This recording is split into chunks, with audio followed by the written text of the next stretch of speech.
United Malays National Organisation atau Perkembar Pertubuhan Kebangsaan Melayu Bersatu tertubuh dengan resminya pada 11 hari bulan Mei tahun 1946 di Istana Besar Johor Bahru 25 tahun yang lalu. Sejarah dan riwayat UMNO dalam masa 25 tahun yang silam ini merupakan sebahagian besar sejarah bangsa dan negara, khususnya sejarah perjuangan bangsa Melayu, amnya sejarah bangsa dan negara Malaysia.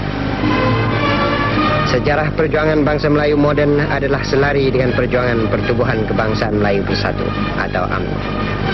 Suka duka, pahit maung, kecewa dan jaya perjuangan UMNO adalah mencerminkan perjuangan sebahagian besar bangsa Melayu yang mendukung cita-cita dan perjuangan. Dalam masa suku abad UMNO wujud di tengah-tengah masyarakat Melayu, berbagai-bagai peristiwa telah berlaku dan sejarah bangsa dan negara telah berubah mengikut aliran zaman. UMNO lahir di tengah-tengah masyarakat Melayu yang serba kekurangan. Di saat kedaulatan bangsa Melayu hampir-hampir luput dari muka bumi bertuah ini. Ketika negeri-negeri Melayu hendak dijadikan tanah jajahan dan kedaulatan raja-raja Melayu hendak diturunkan. UMNO telah menempuh banyak perjuangan dan mencapai banyak kejayaan. Perjuangan UMNO menentang Malayan Union telah berhasil digantikan dengan Persekutuan Tanah Melayu. Dari Persekutuan Tanah Melayu pada berkerajaan sendiri dan seterusnya mencapai kemerdekaan. Selepas merdeka tertubuh pula Malaysia. Semuanya ini adalah kejayaan perjuangan UMNO.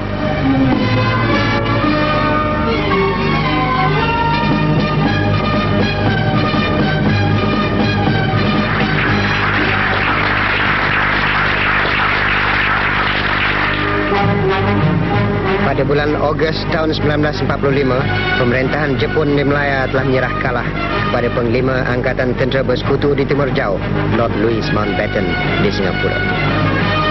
Dalam pentadbiran BMA, kerajaan Inggeris telah mengutuskan Sir Harold McMichael ke Tanah Melayu dan dengan secara halus memaksa Raja-Raja Melayu menandatangani surat perjanjian dengan kerajaan British. Kebangkitan orang-orang Melayu menentang Treaty McMichael itu telah mendorongkan pemimpin-pemimpin Melayu mengadakan kongres di Sultan Sulaiman Club di Kuala Lumpur. Pada 1, 2 dan 3 hari bulan Mac 1946, satu kongres bangsa Melayu telah diadakan. Kongres pertama dalam sejarah bangsa Melayu moden. Kongres itu telah membuat keputusan membantah penubuhan Malayan Union dan telah mengumumkannya di Dewan Bandaran Kuala Lumpur pada 4 hari bulan Mac. Apabila kerajaan British mengumumkan Malayan Union akan ditubuhkan pada 1 hari bulan April, Dato' On telah memanggil persidangan Kongres yang kedua pada 29 dan 30 hari bulan Mac. Kongres Melayu yang ketiga telah dilangsungkan di Istana Besar Johor Bahru pada 11 dan 12 hari bulan Mei tahun 1946. Kongres yang melahirkan UMNO itu telah dibuka oleh Yang Teramat Mulia Tengku Ismail, Tengku Mahkota Johor yang sekarang ini Duli Yang Maha Mulia Sultan Johor. Seperti anak raja, UMNO lahir dalam istana. Dan perjuangan rakyat yang bermula dalam istana itu membawa arti dan hikmat yang besar dalam sejarah perjuangan UMNO dan perjuangan bangsa Melayu seluruhnya. Perjuangan UMNO untuk mendapatkan kemerdekaan dan kedaulatan bangsa dan negara adalah berasaskan perjuangan untuk mengembalikan kedaulatan Raja-Raja Melayu yang telah dicabul oleh kerajaan Inggeris. Perjuangan rakyat untuk menegakkan kedaulatan rajanya adalah menjadi lambang perjuangan UMNO dan tentulah wajar perjuangan itu bermula di sebuah istana. Pada mulanya, UMNO dianggotai oleh pertubuhan-pertubuhan Melayu yang menyertai Kongres Bangsa Melayu yang pertama di Sultan Sulaiman Club. Saya juga diingat apabila bangsa Melayu bangkit menentang perjanjian di antara Raja-Raja Melayu dan Kerajaan Inggeris yang telah diperolehi dengan tipu helah Harold McMichael. Banyaklah munculnya pertubuhan-pertubuhan Melayu di serata tanah air. Dan pertubuhan-pertubuhan inilah pada mulanya yang menjadi anggota UMNO. Penubuhan UMNO adalah satu detik sejarah perjuangan bangsa Melayu yang terbesar. Dan mengikuti perjuangan UMNO adalah mengikuti perjuangan bangsa Melayu yang sekarang ini telah menerima bangsa-bangsa asing yang taat setia kepada negeri ini sebagai bangsa Malaysia. Di antara mereka yang hadir di kongres yang pertama di Sultan Sulaiman Club 25 tahun dulu ialah Encik Snu Abdul Rahman yang pada masa ini menjadi Setiausaha Agung UMNO. Bagaimana perasaan Encik Snu tatkala menghadiri Kongres Bangsa Melayu yang pertama di Sultan Sulaiman Club 25 tahun dulu? Itu dalam bulan Mei, 11 bulan Mei tahun 1946. Pada masa itu saya mewakili seberkas di dalam masa membincangkan perlembagaan UMNO dan menubuhkan UMNO itu. Jadi bolehlah saya sebutkan dengan bangga sikit di sini, iaitu secara kebetulan barangkali nama saya di atas sekali kerana seberkas diletakkan yang pertama di antara semua persatuan-persatuan yang menghadiri mesyuarat agung UMNO itu. Jadi tahun 46 itulah UMNO ini mula dilancarkan. Perjuangan UMNO menentang Malayan Union adalah perjuangan seluruh rakyat Melayu untuk mengembalikan kedaulatan Raja-Raja Melayu yang telah terlucut itu. Perjuangan UMNO menentang Malayan Union telah berhasil dan pada 1 hari bulan Februari tahun 1948 lahirlah Persekutuan Tanah Melayu atau Federation of Malaya menggantikan Malayan Union. Perlembagaan Persekutuan Tanah Melayu telah digubal bersama oleh wakil-wakil kerajaan Inggeris dan Raja-Raja Melayu dan wakil-wakil dari UMNO. Perjanjian Persekutuan Tanah Melayu telah ditandatangani oleh Raja-Raja Melayu dan Sir Edward Gent yang pada masa itu menjadi Governor Malayan Union. Sungguh pun Persekutuan Tanah Melayu tidak membawa kemerdekaan kepada negara selain daripada memulangkan kedaulatan Raja-Raja Melayu status quo ante. Namun ianya adalah satu kemenangan perjuangan UMNO. Berkat persatuan dan kerjasama bangsa Melayu, kerajaan Inggeris telah mengalah dan memansuhkan Malayan Union yang dikutuk oleh bangsa Melayu itu.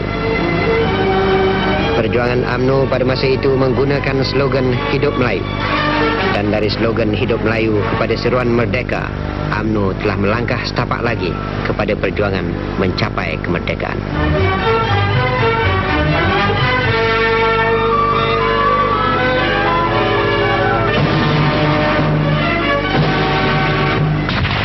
Malayan Communist Party atau ringkasnya MCP adalah sebuah pertubuhan siasah yang tertua dalam negara. Tujuan utama MCP ialah untuk menubuhkan sebuah pemerintahan komunis Soviet. Sejak dari pentadbiran tentera British, MCP telah berusaha untuk menguasai negeri ini. Kerajaan telah mengisytiharkan keadaan darurat untuk menghapuskan pencerobohan komunis. Penyokong-penyokong komunis telah melancarkan serangan-serangan ganas terhadap orang ramai dan harta benda dan telah menimbulkan kekacauan dan huru-hara. Negara telah mengalami keadaan darurat selama 12 tahun. Akhirnya pemberontakan komunis itu telah dapat dimusnahkan oleh kerajaan. Sungguh pun bahaya komunis masih ada lagi di kalangan kita, tetapi jelaslah bahawa perjuangan mereka untuk menguasai negara ini telah gagal sama sekali. Bangsa dan negara menolak ideologi komunisme. Dato' On Jaafar ialah orang Melayu yang pertama menghadiri persidangan Menteri-Menteri Keuangan Commonwealth British di London. Kelihatan dalam gambar ini ialah Sisi Tan dari Singapura, Malcolm McDonald dan mendiang Hugh Gaitskell. As stated by Mr. MacDonald, this is the first time that the Federation of Malaya has been represented in an international conference at this level by other than a British official. This is a very desirable step in the participation of the Federation as a member of the Commonwealth and has been made possible by the sympathetic attitude and understanding of the other Commonwealth countries, because Malaya in itself is not as yet a self-governing unit. To me personally, it is a great privilege to be able to represent my country and to present its case to the conference, from the decisions of which we all hope great results will ensue in the economic and political fields, both nationally and internationally. UMNO menempuh sejarah baru apabila On Jaafar meletakkan jawatan sebagai Yang di-Pertua Agong UMNO. Bolehkah Tun ceritakan usaha-usaha yang dibuat untuk mendapatkan Yang Amat Mulia Tengku Abdul Rahman Putra menjadi calon untuk menggantikan Dato' On sebagai Yang di-Pertua UMNO kira-kira 20 tahun dulu? Pada tahun 1951, bila Dato' On menerangkan kehendaknya nak berhenti daripada menjadi Yang di-Pertua UMNO, ketua-ketua UMNO pada masa itu, termasuk saya sendiri, rasalah hampa kerana Dato' On lah penganjur Melayu yang ulung selepas Perang Dunia yang kedua, dan Dato' On lah yang telah berjaya menyatukan umat Melayu pada masa itu dan membangkitkan semangat kebangsaan di kalangan umat Melayu di semenanjung tanah Melayu.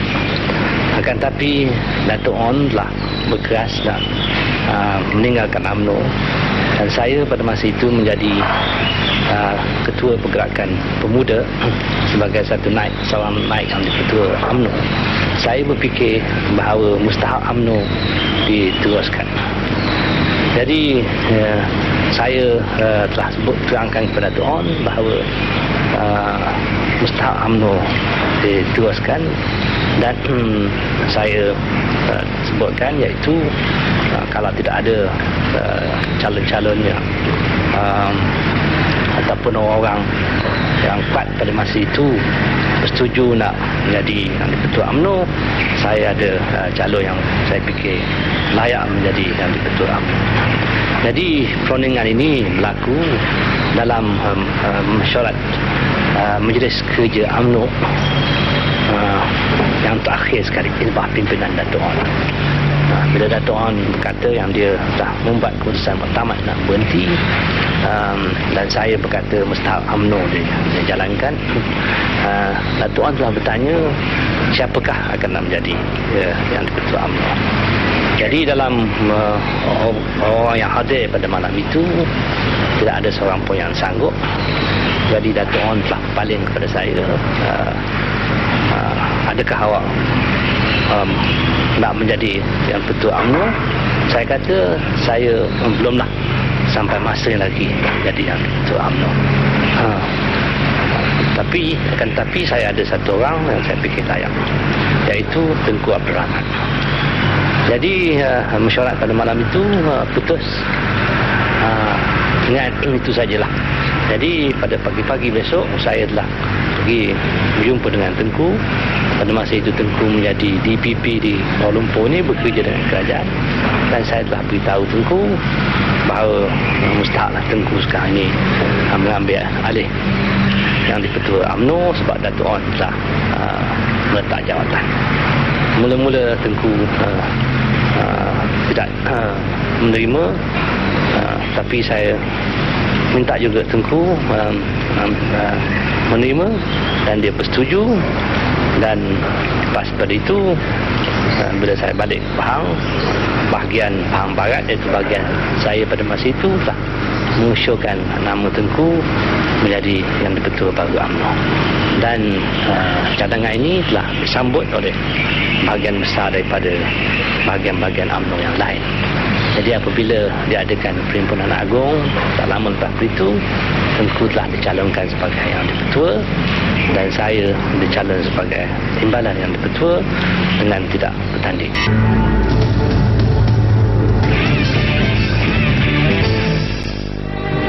Selepas meletakkan jawatan sebagai Perdana Menteri Malaysia, Yang Teramat Mulia Tengku Abdul Rahman telah tinggal di Pulau Pinang. Yang Teramat Mulia Tengku telah bersekolah di Penang Free School dan telah menyatakan bahawa beliau akan bersara di Pulau Pinang. Sebelum beliau berlepas ke Jeddah untuk memegang jawatan Setiausaha Sekretariat Islam, saya telah berpeluang bertemu ramah dengan Tengku dan telah bertanya kepada beliau bagaimana kisahnya beliau menjadi yang dipertua UMNO.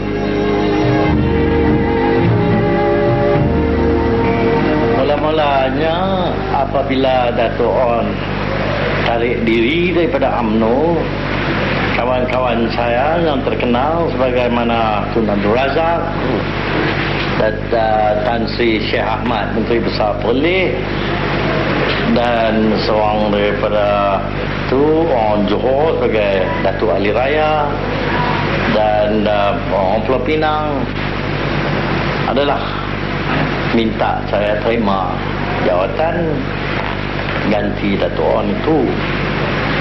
Memanglah saya pada waktu itu menjadi pendakwa raya, Deputy Public Prosecutor, dan saya belum pernah ambil bahagian yang cergas di dalam UMNO, melainkan adalah tolong-menolong binakan UMNO di Kedah, dan juga apabila saya datang ke Kuala Lumpur adalah ambil bahagian di dalam grup discussion dengan Datuk On dan pegawai-pegawai UMNO yang lain. Jadi apabila dikehendak orang-orang ini, saya bagi tahu kepada Tun Razak, sekiranya mereka ada objektif dan sekiranya mereka di dalam UMNO hari ini main politik yang tetap, saya dengan suka hati menerima apa saja, terima, saya puas hati dan saya akan menjalankan tugas saya yang baru ini. Jadi di dalam itu mereka adakan pilihan ketua, diadakan di Majestic Hotel, dan di situ bagi pihak satu puak UMNO yang memang berkait dengan Datuk On adalah letakkan seorang calon yang sekarang terkenal sebagai speaker kita, Datuk Bendahara Yusof. Jadi di dalam pilihan raya itu saya dapat kemenangan yang besar. Jadi situlah saya mula-mula terima, dan apabila saya terima itu, saya pun paksa letak jawatan saya. Dan pada waktu itu saya dapat tawaran juga daripada kerajaan Melaya pada waktu itu, anak angkat saya kepada jawatan hakim. Tapi saya dah sebut, saya ini dah terima satu kehormatan yang besar kepada bangsa saya sendiri yang angkat saya jadi ketua. Jadi terpaksa saya terima dan saya tolaklah tawaran yang nak menjadikan saya satu hakim. Dan saya terima kasih, langsung saya letak jawatan saya pada waktu itu Presiden Session Court Kuala Lumpur, dan pindah rumah, mari duduk di pondok saya di Teluk Air Tawar. Dan di Teluk Air Tawar itu dapatlah UMNO pada waktu itu miskin, duit pun tak ada, apa pun tak ada. Jadi saya ambillah seorang jadi satu sekretari saya. Jadi menjalankanlah tugas sebagai ketua UMNO dengan seorang Kani. Jadi dalam pada masa itu saya menjalankan satu tugas pula, membelakan nasib orang-orang yang telah mendapat hukuman bunuh di Singapura yang telah merontak. Jadi masa saya duduk di Teluk Air Tawar itu, saya ambil tindakan membela nasib-nasib orang yang melakukan rusuhan kerana menentang kerajaan British berkenaan dengan hal Nadrah, di mana kerajaan ambil seorang budak Islam Singapura turunan Serani dan dengan paksa dan kekerasannya beri dia masuk Kristian. Jadi orang Melayu telah melakukan rusuhan, dan di dalam itu saya kalau tak lupa 7 orang atau 9 orang dapat hukuman gantung. Jadi saya ambil tindakan membelakan orang itu. Jadi saya minta pertolongan daripada orang Melayu, saya memberi bantuan RM1, dapat saya ambil satu lawyer membelakan mereka. Dalam masa itu sampailah duit cara sikit, cara banyak, daripada orang miskin, orang yang ada, orang yang tak ada, semua datang. Jadi saya dengan seorang sekretari yang tidak ada qualification atau pandaian melainkan tulis surat jawab atau tulis surat itu ini saja, apabila menimpakan jawapan yang banyak beratus-ratus sehari-hari, saya kata ini kita tak boleh buat kerja lagi lah di sini. Jadi kena kita pindah pergi ke Johor Bahru di UMNO Headquarters. Itulah saya pindah pergi ke UMNO Headquarters. Jadi disitulah yang kita menjalankan tugas kerjaan UMNO. Disitulah mula kita memulih balik, puja balik surat khabar kita yang dipanggilkan Melayu, hidup Melayu,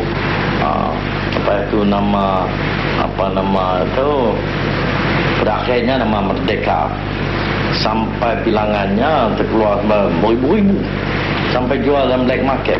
Saya tak pernah edit paper sampai begitu laku, belum lagi ada. Jadi ini kerana kita bergaduh dengan kalam untuk hantam kita pun jawab balas balik. Jadi dalam itu naiklah, dan kekayaan UMNO pun naik. Ahli-ahli UMNO barulah bergerak balik dan hantar yuran, hantar duit, barulah kita hidup dengan sempurna dan jalankan kerja dengan sempurnanya. Dan di dalam itu apabila dah kita bekerja dengan sempurna itu, ada pihak UMNO juga yang nampaknya menjebelahi Datuk Wan Mayapati. Dan di dalam satu meeting kita ada di Melaka, mereka itu menentang kita, dan UMNO Perak tarik diri daripada UMNO, Ibu UMNO. Jadi dalam itu saya kenang ingat lagi pihak yang diketuai, bahagian yang diketuai iaitu Utara Perak, di dalam bahagian apa nama saya kata tadi ni, bahagian saya Ghazali Jawi jadi ketua parti itu. Dia bangun, dia kata dia memang dia tetap dalam UMNO.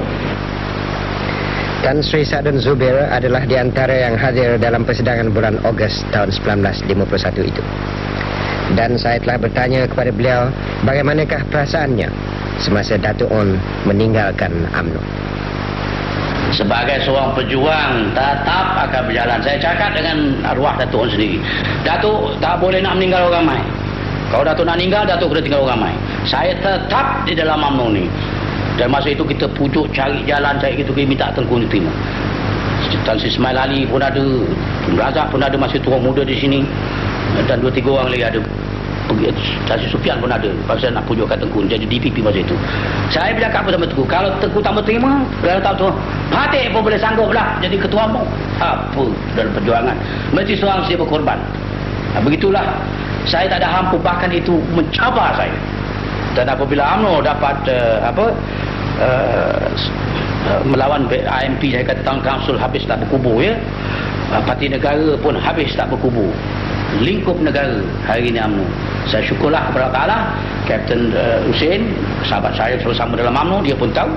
Dan dia pun berasa lama lah, dia tak mahu masuk UMNO kerana belum lagi berdiri tetap. Akhirnya telah pun masuk dalam UMNO, telah menjadi wakil rakyat hari ini, dan saya ucap sedikit tahniah, telah pun menjadi Menteri Pelajaran.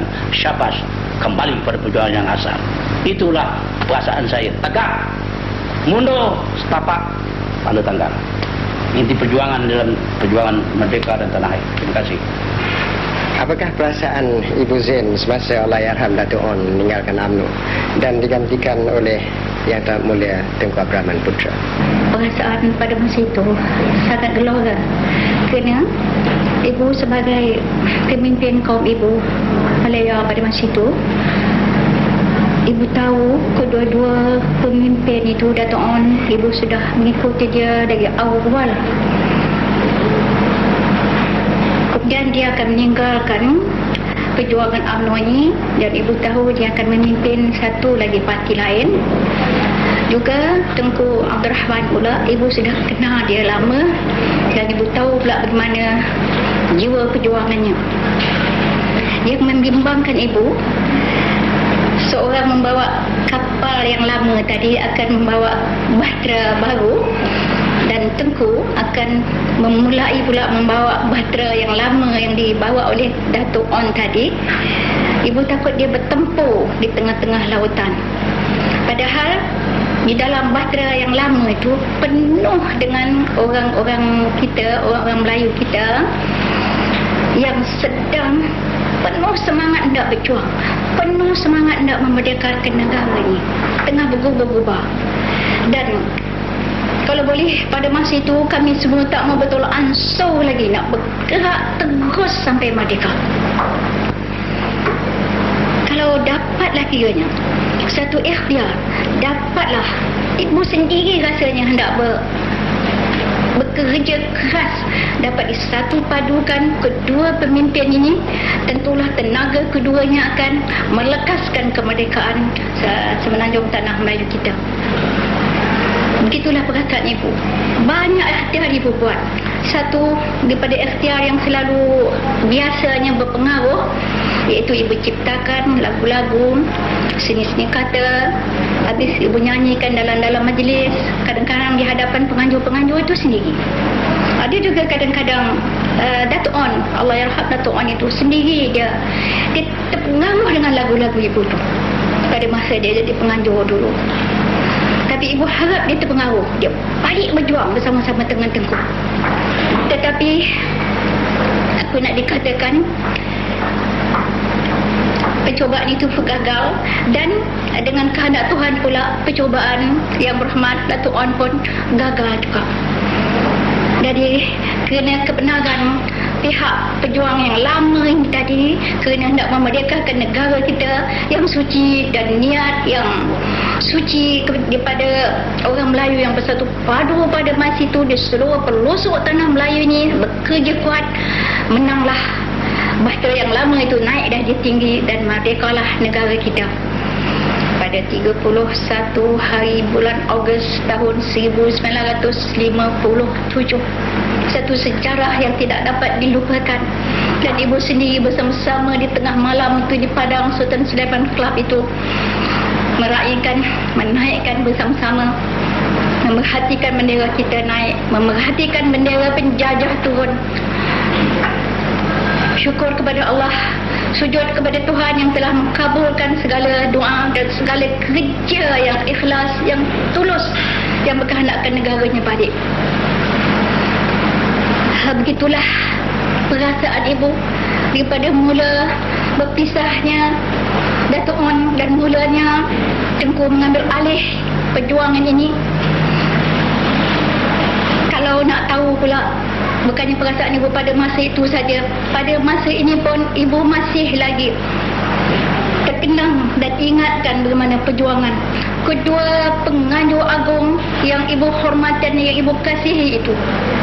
Kedua-duanya itu ialah pemimpin agung yang istimewa, yang ulung sekali, yang masing-masing dengan bawaannya sendiri, yang patut orang Melayu kita, bangsa kita tidak boleh melupakan kedua-dua. Bagaimana mulanya Tan Sri menjadi ketua pergerakan pemuda UMNO? Jadi saya ingat lagi, saya telah dicalonkan menjadi calon yang tunggal menjadi timbalan ketua UMNO Melaya. Dan hari yang akhir itu, jadi sebelum diadakan mesyuarat UMNO, pemuda-pemuda mesyuarat, dan Tun Razak memimpin pemuda UMNO itu, pemuda pemeluap dah. Cimping dari dalam hutan, Indonesia pun bagi kebangsaan ni jadi kita sandwich between the devil and deep sea. Kalau silap bawa boleh jadi pemberontak gitu. Jadi saya pun terimalah, kalaulah pemuda-pemuda terima saya menjadi ketuanya, dengan syarat pula pemuda itu jam juga mesti mencalonkan Tun Razak sebagai timbalan ketua UMNO Melaya. Kalau tak ada saya tak boleh terima kerana kosong benda itu. Jadi alhamdulillah sudah saya terima 51, 52 kita ambil keputusan, 54 merdeka.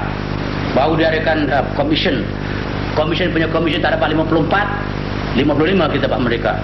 Tapi saya ingat semua sekali gila merdeka. Jadi saya dihadiah oleh pemuda UMNO Tangkak, iaitu pemuda UMNO Johor, yang kita tahu tarikh merdeka di 31/57. Lepas tu saya pun pakai, izin Tuhan, pemuda mengikut belakang cara perlembagaan, cara tidak mentumpahkan darah. Saya kata saya sekarang memakai suku merdeka yang paling pertama sekali, izin Tuhan, insyaAllah merdeka Malaysia dalam 31/57. Tapi kalau saya ingkar, satu saja hukumnya, makna potong kepala kerana saya bergulung di padang. Inilah yang ikrar, alhamdulillah, izin Tuhan 31/57 merdeka kita. Ini bila dibuatnya? Ini diserah saya pada tahun 54 kalau tak salah. Tapi kita tahu tarikh Ogos 31/57. Itu tarikh yang kita ambil pada tahun 65 Disember sebelum Tengku berangkat ke England nak negotiate tahun 56, masa lepas dia jumpa Chin Ping dengan Tan Sri Tun Tan punya bapak lah, dengan masyhur sekali itu. Tadi Tengku menyatakan berkenaan dengan tentangan orang-orang yang memihak kepada Datuk On. Siapakah yang menentang Tengku daripada UMNO Perak itu? Ya, Datuk Bukit Gantang dan parti-parti, ya, orang-orang penyokong dia semua yang bilangan yang besar lah. Tapi ya, Utara Perak yang diketuai oleh Ghazali Jawi bangun dan melentang balik pihak Datuk Bukit Gantang dan berdiri teguh di dalam UMNO. Dalam itulah yang perpecahan Perak UMNO pada akhirnya mereka keluar daripada UMNO yang dipimpin oleh Bukit Gantang dan semua masuk dalam UMNO kita ini. Perasaan saya ialah satu perasaan yang gembira besar. Saya rasa inilah satu kemenangan yang utama sekali. Karena UMNO Perak itulah UMNO yang kuat sekali, yang paling kuat. Dan apabila mereka semua menyembelahi saya tahu UMNO sekarang ni akan meningkat pada tingkatan yang kedua, iaitu perjuangan kita. Jadi masa itulah, selepas hal itu, kita dah bersetuju bekerjasama dengan MCA, bersetuju bekerjasama dengan MIC, itu tingkatan yang 3. Jadi dapat kita kumpulkan semua bangsa yang dalam Malaysia supaya bersatu padu, dan telah bersatu padu dan terima ketuaan saya ini, dan saya berasa adalah ini menjadi satu kegunaan yang besar, satu ajimat yang besar. Saya tak boleh duduk diam lagi dengan ajimat ini, melainkan guna sehabis-habis jauh yang saya boleh gunanya. Dengan kerana itulah apabila habis pilihan raya tahun 55 atau 54, saya lupa pilihan raya yang pertama, kita dapat kemenangan yang gilang gemilang dengan kehilangan 1 kursi saja. Jadi terus saya mendesak kerajaan British supaya menentukan merdeka Kedah Melaya ini. Memang kerajaan British tidak ada niat nak bagi merdeka kepada kita ini, karena ini satu negeri yang kaya, satu negeri yang disifatkan boleh menjadikan koloni dia selama-lama, karena ini negeri perbilangan bangsa. Mana boleh bangsa-bangsa yang 3 yang jauh antara satu sama lain boleh menyatu padu. Jadi dia tak sangka boleh jadi. Sekarang orang Cina dah menyatu padu dan dah dengan kita, dan orang India pun sama, dan saya minta saja raja-raja pun sama juga. Jadi ingat masa Raja Johor, dia Sultan Johor almarhum dulu tidak mahu merdeka. Saya ada di dalam masa birthday dia dengan Dr. Ismail. Jadi Tun Razak, hari birthday, keramaian birthday dia, saya berkeluar tarik diri. Jadi kita tak boleh merdeka. Ya, dia pasal dia menentang merdeka. Dia kata kita merdeka, Cina dia makan kita.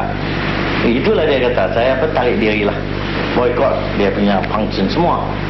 Masa tu Datuk Syekh jadi Perdana Menteri Besar sana. Dan lepas daripada itu saya tetap kata merdeka kita mesti tuntut, karena tidak boleh kita lengah-lengah lagi. Dengan kelengahan itu, apa yang kekuatan yang kita capai boleh hilang, boleh rosak. Jadi dengan kerana itulah yang kita desak kerajaan British memberi kita merdeka. Jadi kerajaan British tak mau bagi. Kalau tak mau, masa tak mau bagi itu, saya ambil keputusan tarik keluar semua ahli-ahli kita daripada segala majlis, daripada majlis tingkatan Legislative Council sampai majlis bandaran. Semua saya tarik. Melainkan seorang di Pulau Pinang tak mau keluar. Jadi tak apa, semua dah bersetuju. Jadi masa British tengok kita mean business, katanya makna kita nak keras sungguh-sungguh, dia minta saya berjumpa dengan dia, High Commissioner masa tu McGilvray, dan minta jumpa atas kapal alert. Jadi Dr. Ismail dengan saya dengan Tun H.S. Lee pergilah atas alert, jumpa pukul 11 malam. Pukul 11 malam saya berjumpa dengan dengan High Commissioner McGilvray, dengan Hogan pada waktu itu, Attorney General, dan Chief Secretary. Saya tak silap Robertson. Bagi pihak saya Dr. Ismail dengan Tun H.S. Lee. Dari situ kita ambil keputusan more liberal use of motorcar masa election kita. Dia pernah dan kita mau nak berunding dengan kerajaan British berkenaan dengan merdeka. Jadi dia bersetuju akan menetapkan. Saya kata kalau bersetuju itu saya panggil balik, orang semua boleh cooperate balik dengan government. Jadi kalau tak bersetuju, kita kena carry out non-cooperation dengan government. That's all peaceful non-cooperation. Tak ada kita nak bagi menumpah sebarang titik darah pun kerana lepas daripada hal itu. Jadi kita nak lawan dengan dia dengan cara peaceful non-cooperation. Jadi itu dia bersetuju. Dan apabila dia bersetuju hal yang kita skala tuntutan kita pun siap sedia nak pergi ke Britain, London, nak berunding dengan merdeka kita. Tapi ada sikit kesusahan kerana menteri-menteri besar, wakil raja-raja ini tidak mau berunding dengan kita. Jadi kerana itu saya susah hati kalau kita takutnya sampai England, sampai ke London dalam perundingan ini cakap hal itu, kita cakap benda lain. Jadi saya nak pergi kalau semua datang sekali, tapi tak mau naik plane, naik kapal. Jadi naiklah kapal Asia ini. Dalam masa naik kapal Asia, hari-hari kita berunding antara kita dengan menteri besar sampai semua dah dapat bersetuju nak cakap dengan satu suara, baru kita berhenti Karachi. Sekarang naik kapal terbang pergi ke London, menunjuki semua dah dapat ketujuan. Masa dalam perundingan di atas satu perkara yang ada tidak British advisor. Raja lain-lain semua tak mau dah British advisor. Cuma hanya Sultan Johor almarhum, Sultan Ibrahim, dia mau British advisor, dan dia telah pun pesan kepada menteri besar dia mengambilkan ketetapan itu. Menteri besar dia sebut Datuk Seh, saya kena sebut nama dia. Dia kata biarkan, dia kata dia nak satu dengan menteri-menteri besar lain. Dia kata, dan Johor pun tak mau advisor, biar dia kena balik, Sultan Terajang dia pun tak apa, dia kata. Begitu dia cakap. Satu hatilah kita bercakap pada waktu itu. Jadi ini alhamdulillah lah, apabila kita dah berunding, dalam perundingan itu semua selamat berjalan dengan sempurnanya, dan kita dapat putusan ambil bahawa kita mau merdeka seboleh-bolehnya pada 31 hari bulan Ogos. Dan di dalam perundingan kita itu saya ambil satu legal advisor atau constitutional advisor, Lord Ogmore, yang telah bekerja menolongkan kita dengan sepenuh-penuh pertolongan. Ini satu orang yang saya kenal selama-lamanya jasa baik dia. Itulah yang benar besar yang saya boleh ceritakan. Hal ini perjuangan kita dalam tuntut merdeka, dalam membinakan UMNO, satu perkara yang besar, yang panjang. Kalau saya nak cerita hal itu mengambil masa berjam-jam. Jadi memadailah takat yang saya boleh bagi tahu. Dan dengan kerajaan yang dipimpinkan oleh Tun Abdul Razak pada hari ini, telah tentu Malaysia akan meningkat pada tingkatan yang megah dan masyhur sebagai satu negeri yang aman dan makmur. Sungguh pun rakyat jelata berbilangan bangsa. Dan bagi pihak UMNO, kenalah taat setia dengan sahabat-sahabat kita yang telah bekerja kuat menolongkan kita. Perundingan dalam kapal perang British Alert diikuti oleh pilihan raya persekutuan yang pertama.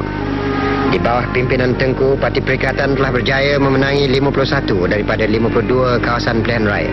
Bukti nyata sokongan seluruh negara kepada perjuangan UMNO. Tengku Abdul Rahman telah dilantik menjadi Ketua Menteri dan beliau telah melantik Kabinet atau jemaah menterinya. Kelihatan Kabinet Tengku di sini bergambar dengan Pesuruhjaya Tinggi British, Tuan Donald McLivray. Sejak hari ini, Tengku Abdul Rahman dan kabinetnya telah mentadbirkan negara dalam keadaan berkerajaan sendiri menuju ke arah kemerdekaan penuh. Perjuangan UMNO telah masuk ke satu babak yang lebih penting, dan UMNO telah bersedia untuk memperjuangkan kemerdekaan bangsa dan negara.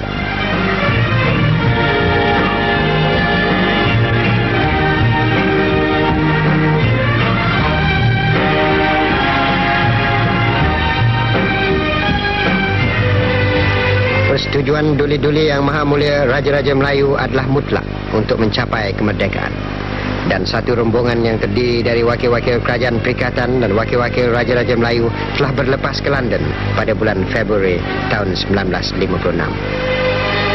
Tunku telah menyatakan sebentar tadi mengapa beliau mencadangkan supaya rombongan merdeka itu menaiki kapal Asia hingga ke Karachi.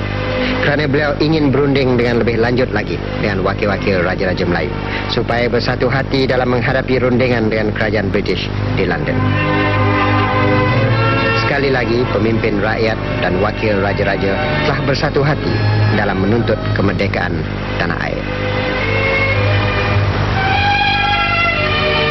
Gambar yang bersejarah ini menunjukkan wajah wakil-wakil kerajaan perikatan dan juga beberapa orang menteri besar yang mewakili Raja-Raja Melayu.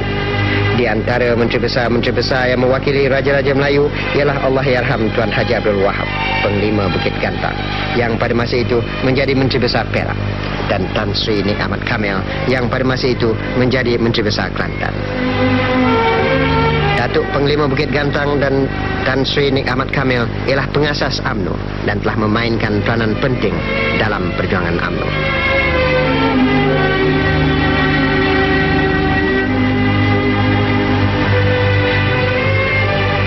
Kerajaan British diwakili oleh Tuan Lennox Boyd pada masa itu menjadi setiausaha tanah jajahan Inggeris, sekarang terkenal sebagai Lord Boyd.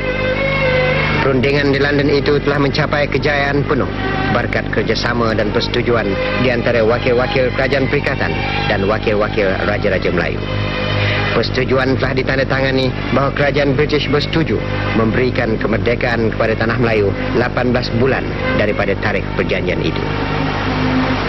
Sungguh pun perkataan jika boleh dikaitkan dalam perjanjian itu, namun wakil-wakil UMNO tidak menaruh syakwa sangka bahawa negara akan mencapai kemerdekaan pada hari yang telah ditetapkan di London itu. Perjanjian yang dibuat di London itu adalah satu lagi kejayaan perjuangan UMNO yang makin hari semakin kokoh kedudukannya dalam pergolakan politik tanah air.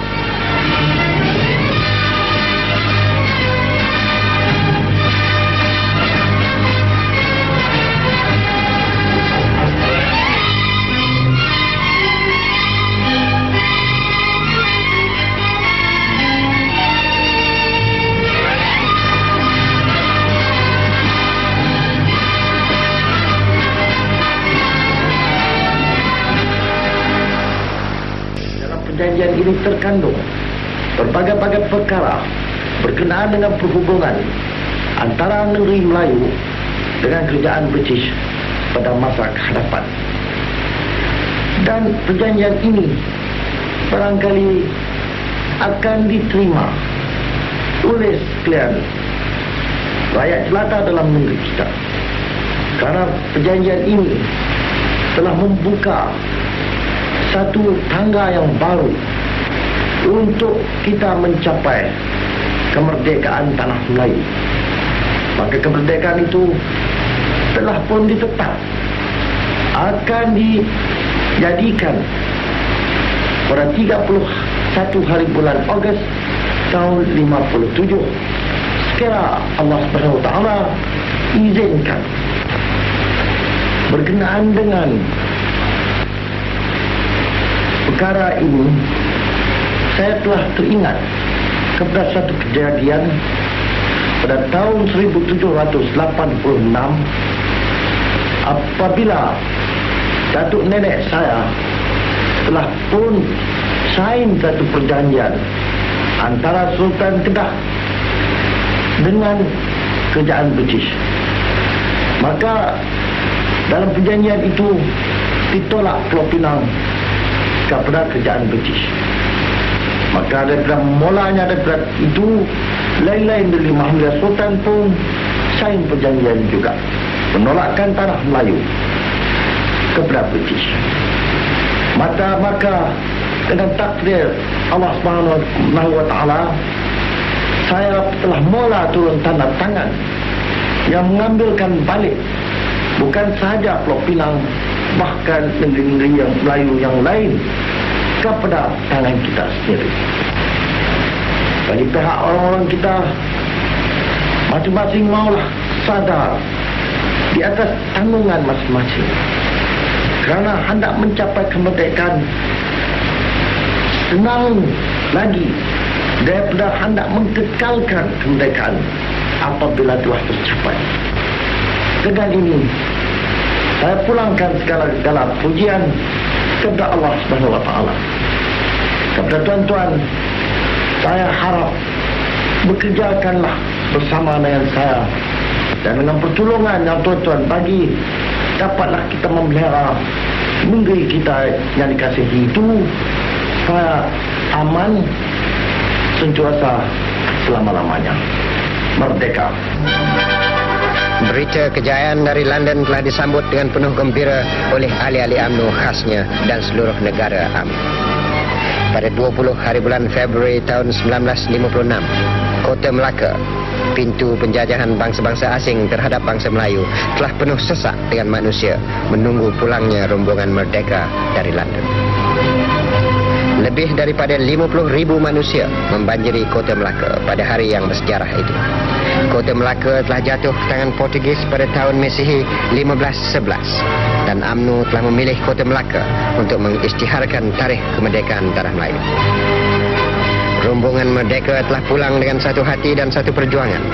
Wakil-wakil rakyat dan wakil-wakil rajanya telah sama-sama berikrar supaya negara merdeka pada 31 hari bulan Ogos tahun 1957. Kota Melaka dan seluruh tanah air akan bebas merdeka dari segala belenggu penjajah.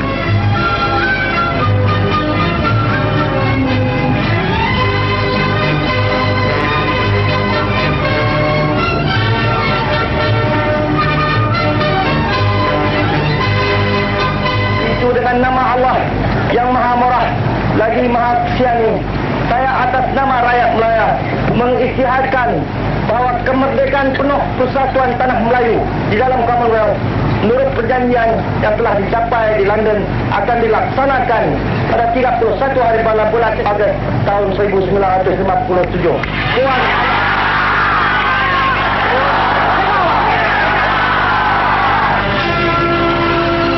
Seruan merdeka daripada wakil-wakil raja-raja Melayu di Kota Melaka itu adalah titik pertemuan yang penting dengan perjuangan dan inspirasi rakyat Melayu khasnya dan rakyat yang lain. Dari Kota Melaka, UMNO berjuang terus. Pemimpin-pemimpin UMNO mentadbirkan negara, melengkapkan diri untuk menjadi menteri-menteri yang bertanggungjawab dalam sebuah negara yang merdeka dan berdaulat.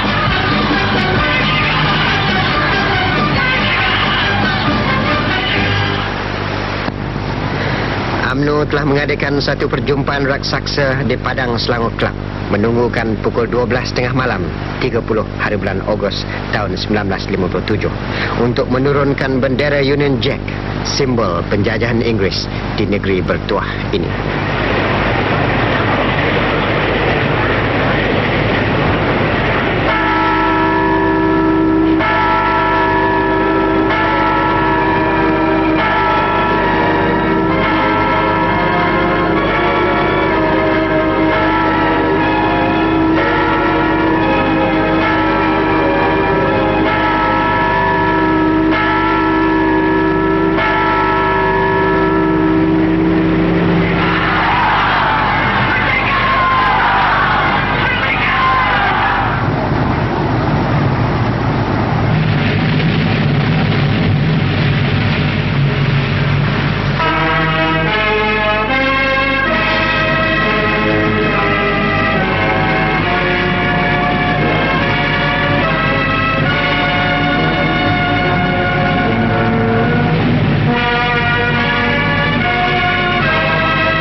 Menjadi sebuah negara demokrasi yang merdeka dan yang berdaulat serta berdasarkan kepada kebebasan dan keadilan dan mengekalkan keamanan di antara segala bangsa. Kuala Lumpur 31 hari bulan Ogos tahun 57. Merdeka! Merdeka! Merdeka! Merdeka! Merdeka! Merdeka!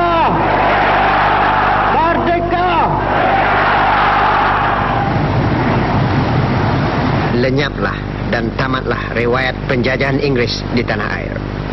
Dan merdekalah negara dan bebaslah bangsa yang telah terjajah sekian lama. 31 hari bulan Ogos tahun 1957 adalah hari yang tidak akan dilupai selagi bangsa Melayu tidak hilang di dunia. Akan terjalinlah sejarah baru bagi bangsa Melayu yang telah tertindas sekian lama. UMNO telah mengukir sejarah perjuangannya yang gilang gemilang, dan selepas merdeka akan mensesuaikan diri sebagai parti yang memerintah dan yang akan menentukan masa depan negara. Mengenang sejarah, saya telah mengemukakan satu pertanyaan kepada Encik Snow Abdul Rahman. Dalam masa 25 tahun ini, Encik Snow, selain daripada menyambut kemerdekaan, apakah 2-3 perkara yang masih tersemat di hati lah selain daripada kongres ini yang mau diceritakan? Jadi banyaklah saya rasa. Yang pertama sekali sebagaimana saya tanya kata tadi ialah kongres yang tak dapatlah saya lupakan sama sekali kerana peristiwa pertama kali diadakan dalam sejarah bangsa Melayu ini. Kongres yang begitu besar dan saya dapat mengambil bahagian bersama-sama. Dan yang kedua ialah berkenaan dengan hadir bersama-sama dalam menubuhkan UMNO ini. UMNO yang dilahirkan 25 tahun dulu itu, saya juga telah dapat mengambil bahagian bersama-sama. Dan selain daripada itu, di dalam masa merangkakan perlembagaan Persekutuan Tanah Melayu, saya juga telah mengambil bahagian bersama dengan Datuk On, Datuk Bukit Gantang, Datuk Zanabidin Abbas, Datuk Syekh Saleh Osman. Pada masa itu lebih kurang 7 orang yang pemimpin UMNO ini berkumpul di Ipoh merangkakan persekutuan perlembagaan Persekutuan Tanah Melayu yang pertama. Dan selepas daripada itu kami datang ke Kuala Lumpur dipimpin oleh Datuk On menemui Said Wajend. Selepas itu, jadi saya ambil bahagian itu. Saya rasa walaupun bahagian yang sangat kecil, sungguh pun kecil, tetapi saya rasa sangat-sangatlah besar, terutama sekali kepada diri saya. Karena yang pertama sekali perjumpaan itulah, atau daripada perjumpaan itulah yang membawakan kepada tercantumnya atau termaktubnya perlembagaan Persekutuan Tanah Melayu, yang akhirnya Persekutuan Tanah Melayu didirikan pada 1 bulan Februari tahun 1968. Yang kedua kepada diri saya sendiri, daripada perjumpaan di Ipoh itulah bersama-sama dengan pemimpin UMNO, itulah pertama kali saya mendapat perasaan bahawa kalau saya nak berjuang lebih jauh dalam politik, saya mesti mempunyai pengetahuan yang lebih jauh lagi dan lebih banyak lagi, dan juga pengalaman. Dan dari situlah mereka saya pulang ke Kedah. Saya berazam untuk melanjutkan pelajaran ke luar negeri dengan apa jalan pun juga.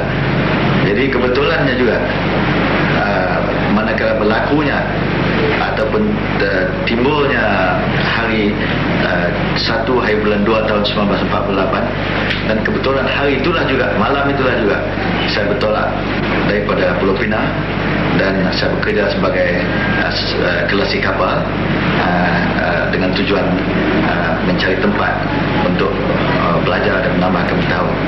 Jadi saya keluar mulai dari 1 Februari tahun 1948 itu, sehinggalah 7 tahun dan 7 bulan kemudian, iaitu pada tahun 1955 barulah saya pulang balik ke Malaysia. Dan pada masa itu kita sedang menghadap pilihan raya yang pertama. Dan tengku selepas seminggu saya di Kedah, minta saya datang ke Kuala Lumpur untuk memegang jawatan sebagai Joint Secretary Perikatan dengan Tuan T. H. Tan. Jadi 2 bulan kemudian selepas pilihan raya dah berjalan, jadi tengku masa pembukaan Rumah UMNO inilah, itu peristiwa yang saya tak dapat melupakan, iaitu dalam masa pembukaan Rumah UMNO inilah dalam tahun 1955 tengku meminta saya menjadi Setiausaha Agung UMNO, dan saya pun menerima sebagai Setiausaha Agung. Jadi sebagai Setiausaha Agung UMNO, tentulah banyak juga peristiwa yang dapat saya terangkan di sini, karena yang pertama sekali dalam masa itulah juga persediaan untuk mencapai kemerdekaan dibuat daripada tahun 1955 dan tahun 1956 kita mengadakan satu perayaan yang besar di Melaka, dan saya mengarahkan perjumpaan besar di Melaka itu, dan kita dapat mengadakan satu pengisytiharan tarikh kemerdekaan 1 Ogos tahun 1957. Kemudian tentulah pada malam 57, pada malam Ogos 30 tahun 1957, itu lagi satu peristiwa yang besar, karena pada masa itu kita membuat rancangan untuk menurunkan bendera Union Jack itu pada pukul 12 tengah malam dan menaikkan bendera Federation. Selepas daripada itu, saya ingat lagi peristiwa ini, kejadian ini kita ambil berdasarkan kepada apa yang dibuat di Ghana beberapa tahun kemudian. Jadi biarlah saya terangkan di sini, Ghana lah menjadi sebagai sumber yang kita buat turunkan bendera Union Jack pada pukul 12 tengah malam dan naikkan bendera Federation kita lepas daripada itu. Jadi selain daripada itu, hari kemerdekaan itu memanglah saya rasa tiap semua rakyat Malaysia ni merasa sungguh-sungguh bangga, kerana itulah kemuncak perjuangan kita selama ini. Kita tamatkan pencubaan nak memaksa kita dengan Malayan Union, iaitu pada 1 Februari tahun 1948 dan pada 1 Ogos tahun 57. Kepada ahli UMNO, peristiwa malam 30 Ogos itulah merupakan peristiwa yang sangat-sangat besar, kerana yang pertama sekali, peristiwa itu adalah dianjurkan oleh UMNO dan Perikatan. Saya masih ingat pada malam itu, kerana saya bertanggungjawab sebagai Setiausaha Agung UMNO membuat rancangan-rancangan pada malam itu. Apa yang saya bimbangkan sekali pada malam itu ialah kalaulah berlaku satu-satu hal, kerana kita masih lagi belum percaya kepada tujuan Inggeris ini, kerana kita tahu pihak Inggeris sentiasa mencari excuse, mencari sebab kadang-kadang untuk melambatkan kemerdekaan.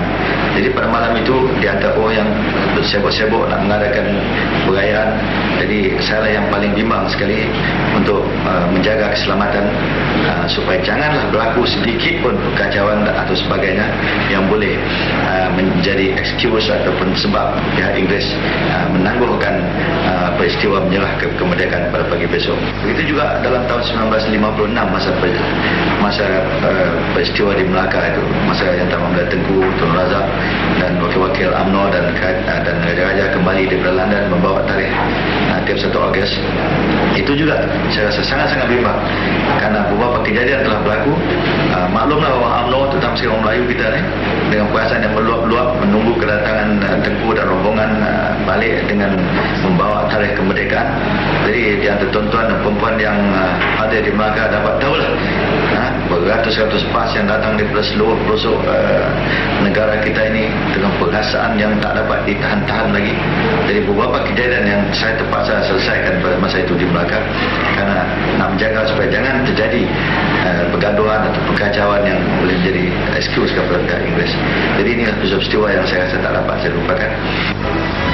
Sesudah Melaya merdeka 4 tahun, Tengku Abdul Rahman Putra telah menyuarakan pendapat kemungkinan tanah-tanah jajahan Inggeris di rantau ini menubuhkan sebuah persekutuan dengan Melaya. Ucapan Tengku di Kelab Wartawan-Wartawan Asing di Singapura pada tahun 1961 itu telah mencipta sejarah dan timbullah konsep Malaysia. Jawatan Kuasa Perunding Malaysia atau Malaysia Consultative Committee telah ditubuhkan, mengandungi wakil-wakil dari Sabah, Brunei, Sarawak, Singapura dan Melaya. Jawatan kuasa ini telah dipengurusikan oleh Tan Sri Fuad Stephen, bekas Ketua Menteri Sabah, dan sekarang ini menjadi Pesuruhjaya Tinggi Malaysia di Australia. Beberapa perundingan telah diadakan di Kota Kinabalu, Kuching, Singapura dan Kuala Lumpur. Wakil-wakil dari ketiga-tiga buah negeri di Pulau Borneo itu telah membuat lawatan ke Melaya, memerhatikan sendiri kejayaan-kejayaan yang telah dicapai sejak Melaya mencapai kemerdekaan. Akhirnya tertubuhlah Malaysia, tetapi tidak disertai oleh kerajaan Brunei yang hingga hari ini tinggal di bawah naungan kerajaan British. Penubuhan Malaysia telah memberi kemerdekaan kepada Singapura, Sarawak dan Sabah. Malaysia terhutang budi kepada Yang Teramat Mulia Tengku Abdul Rahman dan pemimpin-pemimpin lain yang telah berjaya menyatukan negara-negara yang belum merdeka itu ke dalam satu lingkungan yang lebih besar dan lebih makmur lagi. Kejayaan Malaysia adalah satu lagi kejayaan perjuangan UMNO dan Parti Perikatan. Sebagaimana termaklum, Singapura telah berpisah dengan Malaysia pada akhir tahun 1965.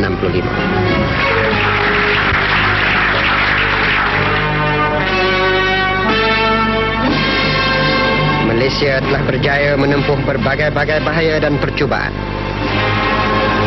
Konfrontasi Indonesia adalah suatu percubaan yang membimbangkan. Tetapi syukurlah, berkat kerjasama dan perpaduan rakyat Malaysia, percubaan menghancurkan Malaysia itu telah dapat dipatahkan. Dan kini Malaysia kian bertambah kokoh dan maju.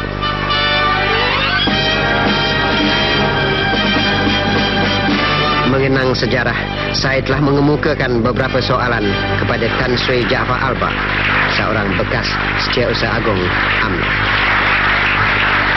Selain daripada peristiwa 31 Ogos tahun 1957, apakah riwayat dan peristiwa-peristiwa yang tersemat di hati Tan Sri dalam masa 23 tahun ini? Banyak riwayat-riwayat yang boleh dikatakan menjadi kenang-kenangan dan ingatan yang senantiasa tersemat dalam hati. Maklum sajalah 20 tahun tentulah banyak cerita duka, cerita suka pun ada. Tapi biarlah saya sebutkan satu dua perkara cerita ataupun riwayat-riwayat duka yang saya tempuh dalam UMNO. Riwayat yang pertama yang saya ingat berkenaan dengan mula-mula saya meletakkan jawatan sebagai ketua penerangan UMNO kerana berselisih faham sedikit dengan yang dipertua UMNO pada ketika itu, iaitu yang Beramat Mulia Tengku yang dipertua UMNO, Tengku Abdul Rahman. Ini kejadian berlaku kalau tak salah kira-kira tahun 56. Apakala mula-mula kerajaan yang dipimpin oleh Tengku mengisytiharkan hendak mengurniakan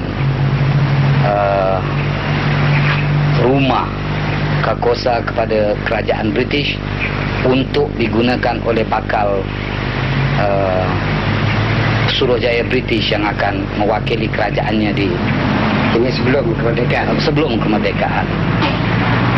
Jadi timbul daripada ini berbagai-bagai lagi perkara yang kita agak kerajaan akan buat setelah, atau parti akan buat setelah memegang tampuk pemerintahan. Tetapi malangnya pada pandangan saya pada masa itu, kerana berkali saya hendak melihat hasil dan natijah perjuangan begitu deras, itulah timbul salah faham di antara saya dengan yang Beramat Mulia Tengku. Dan ini satu perkara yang menjadi kenang-kenangan saya dan saya tak boleh lupa. Tapi syukurlah perselisihan ini dapat diselesaikan dengan aman damai dan balik semula saya dalam UMNO dan berjuang seperti sedia kala. Ini cerita duka yang saya maksudkan. Kedua, cerita duka yang saya ingat dalam perjuangan saya dalam UMNO, apakala saya meletakkan jawatan lagi sebagai ketua, sebagai Setiausaha Agung UMNO,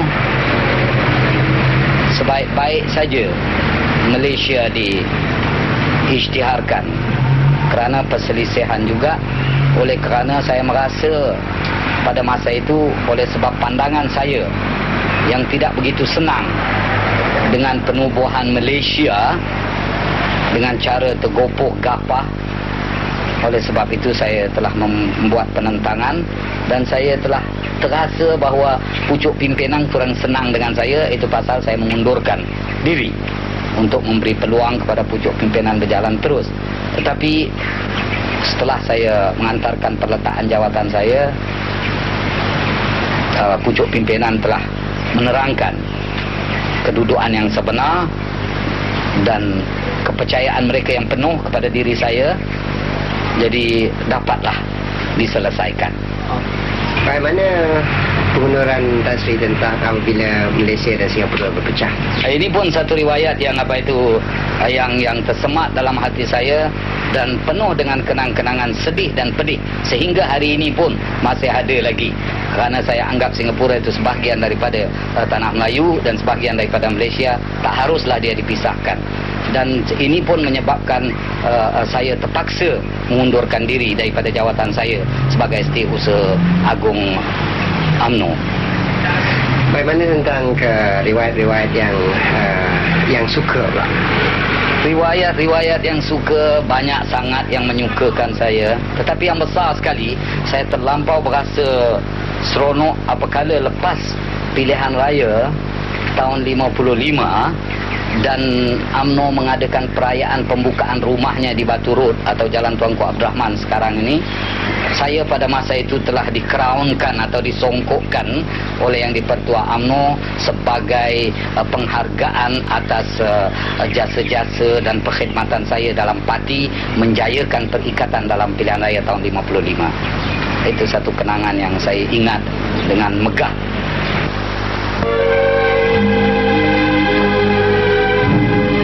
Bagaimanakah peranan kaum ibu dan pemuda dalam perjuangan UMNO?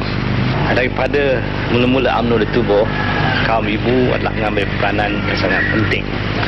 Jadi kaum ibu boleh dikatakan sebagai tangan kanan UMNO, kaum pemuda tangan kiri UMNO.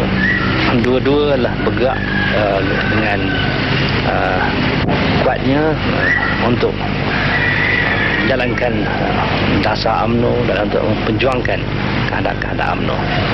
Bahkan pada masa mula-mula UMNO ditubuhkan, masa memperjuangkan kehendak UMNO menentang Melayu Union, kaum ibu lah dengan pemuda lah yang sungguh-sungguh bertungkus lumus mengadakan perarakan di seluruh negara kita.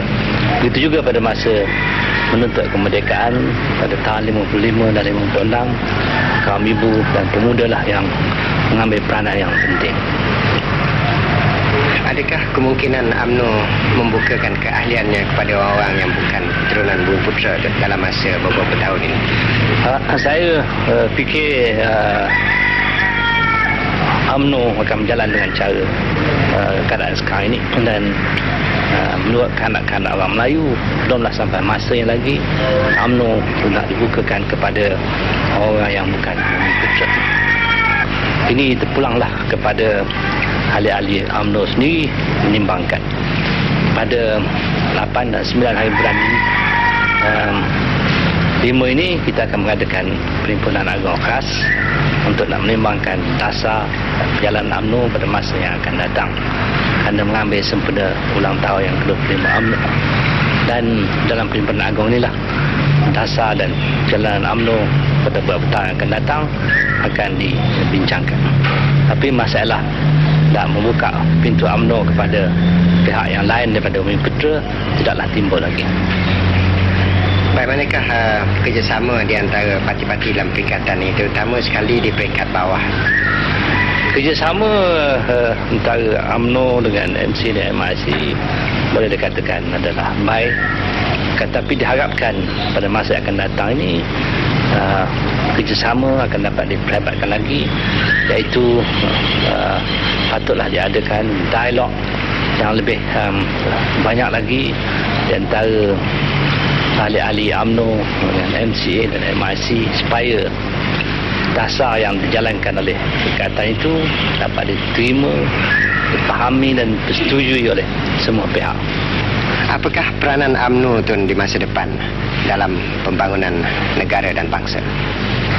UMNO sebagai parti yang terbesar mendukung kerajaan pada hari ini mustahaklah menjalankan dasar kerajaan yang telah pun disetujui oleh UMNO sendiri, iaitu dasar nak menguatkan perpaduan di kalangan rakyat pada bidang bangsa, dengan tujuan supaya satu masa kita dapat adakan satu bangsa yang sebenar-benar bersatu padu di negara kita ini. Dan yang keduanya, mustahaklah UMNO sama-sama menjalankan dasar bagi membasmikan kemiskinan dan mengurangkan jurang perbezaan di antara rakyat yang tidak berada dengan rakyat yang ada. Ini adalah dasar ekonomi baru yang penting yang kerajaan berazam nak jalankan dengan sepenuh-penuhnya dalam beberapa tahun yang akan datang, dan dasar ini telah pun diterima oleh Perhimpunan Agung UMNO sendiri, dan saya berharap ahli-ahli UMNO daripada semua peringkat supaya sungguh-sungguh memberi kerjasama untuk menjayakan dasar ekonomi baru ini yang mempunyai tujuan yang sangat mustahak, bukan sahaja untuk kemajuan negara, bahkan untuk paduan rakyat dan untuk keselamatan dan ketenteraman Malaysia pada masa yang akan datang. Jadi inilah dasar-dasar yang penting yang saya telah sebutkan yang UMNO mustahak sama-sama menjalankan pada beberapa tahun yang akan datang. Dan dasar ini seperti saya kata tadi telah pun diterima oleh dan disetujui oleh UMNO sendiri. UMNO dalam usianya 25 tahun ini mempunyai 3 orang yang dipertua agung. Datuk On Jaafar dari tahun 1946 hingga tahun 1951. Yang Teramat Mulia Tengku Abdul Rahman Putra dari tahun 1951 hingga tahun 1970. Dan sekarang Yang Amat Berhormat Tun Abdul Razak Husin.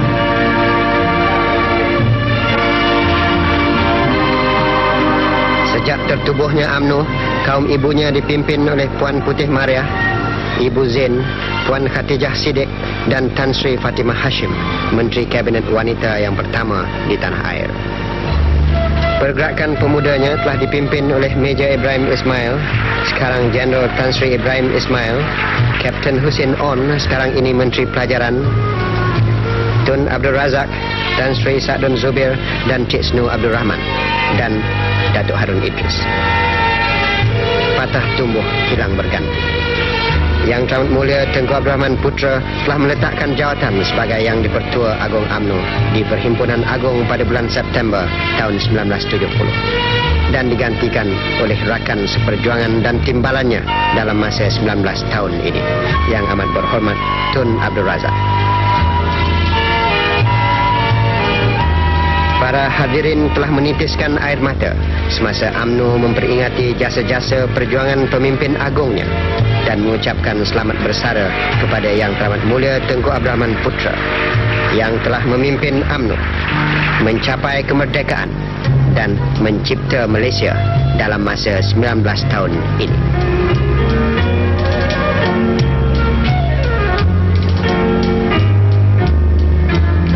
Quo Vadis UMNO. Kemanakah arah perjuangan UMNO selepas berjuang dan berkhidmat selama sesuku abad ini? UMNO tahun 1946 adalah berlainan dengan UMNO tahun 1971. Sungguh pun sebahagian besar pemimpin-pemimpinnya menyertai UMNO dari tahun 1946 lagi.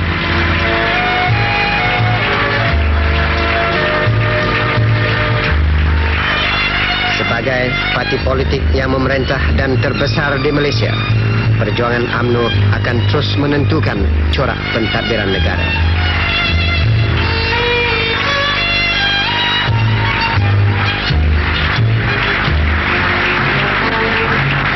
UMNO akan memperjuangkan dasar ekonomi baru negara yang mempunyai 2 tujuan besar.